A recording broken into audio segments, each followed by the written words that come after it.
আসসালামু আলাইকুম রহমতুল্লাহি ওয়া বারাকাতুহু। কৃপণতা কৃপণতা একটি নিকৃষ্ট অভ্যাস। আল্লাহ যাকে এই বদ অভ্যাস থেকে হেফাজত করেছেন সে অবশ্যই সফলকাম হবে। আল্লাহ তাআলা বলেন, যারা কাপড় হতে নিজেদেরকে মুক্ত রেখেছে তারাই সফলকাম। সূরা হাসরের 9 নম্বর আয়াতে ইসলাম সম্পদশীল লোকেদের আল্লাহর পথে ও ভালো কাজে সম্পদ খরচ করতে আদেশ করেছেন এবং কৃপণতা করতে নিষেধ করেছেন। কিন্তু কিয়ামতের নিকটবর্তী সময়ে এই উম্মতের ধনী লোকেদের দারিদ্র ও অভাবী এবং ইয়াতীমদের জন্য খরচ করা থেকে বিরত থাকবে। নবী সাল্লাল্লাহু আলাইহি ওয়াসাল্লাম বলেন, কৃপণতা বৃদ্ধি পাওয়া কিয়ামতের অন্যতম একটি আলামত। অনেক পূর্বে এই আলামতটি দেখা দিয়েছে। বর্তমানেও মুসলিম সমাজে এক শ্রেণীর লোক প্রচুর সম্পদের অধিকারী অভাবী ও দরিদ্র লোকেদের অনাহারে তাদের চোখের সামনেই দিনাপতি করছে, অথচ খুব অল্প সংখ্যায় সম্পদশালী লোকই এদিকে ভ্রুক্ষেপ করে থাকে।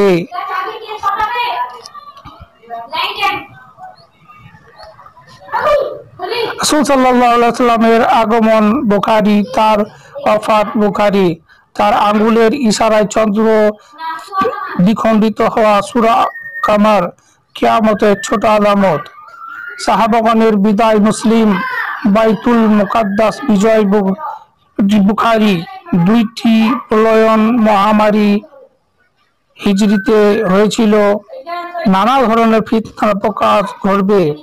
আকাশ মিডিয়ার বিস্তারিত ইবনে আবি সাইবা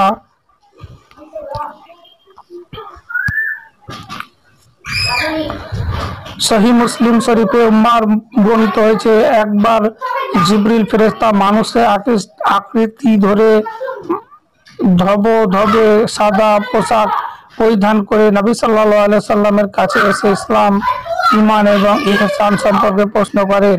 তিনি প্রশ্নগুলোর উত্তর দিলেন। তারপর জিবরিল কিয়ামতের সময় সম্পর্কে জিজ্ঞেস করলেন। উত্তরে তিনি বললেন, প্রশ্নকৃত ব্যক্তি প্রশ্নকারী অপেক্ষা এ বিষয়ে অধিক জ্ঞাত নন, অর্থাৎ এ ব্যাপারে আমি তোমার চেয়ে বেশি জানি না। অতঃপর জিবরিল ফেরেশতা বললেন, তাহলে আমাকে কিয়ামতের কিছু আলামত সম্পর্কে বলে দিন।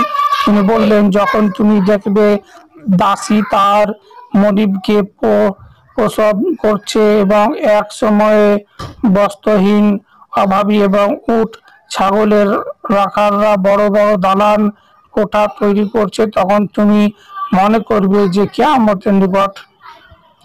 এই হাদিস বর্ণিত কিয়ামতের আলামতটি অতি সুস্পষ্টভাবে প্রকাশিত হয়েছে এবং রাসূল সাল্লাল্লাহু আলাইহি সাল্লামের বাণী বাস্তবে রূপ নিয়েছে। এই সময়ে যে সমস্ত মানুষের কাছে কোনো সম্পদ ছিল না, পরনে ভালো পোশাক ছিল না, অপরের রাখালি করে জীবন ধারণ করত, তাদের কাছে প্রচুর ধন সম্পদ হওয়ার কারণে তারা বহুতল ভবন নির্মাণ প্রতিযোগিতায় লিপ্ত হয়েছে।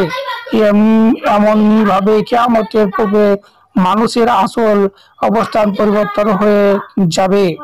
যারা মর্যাদার হকদার নয় তাদেরকে সম্মানজনক পদে অধিষ্ঠিত করা হবে, আমানতদারকে বিশ্বাস করা হবে না, বরং খেয়ানতকারীকে আমানত হিসেবে গ্রহণ করা হবে।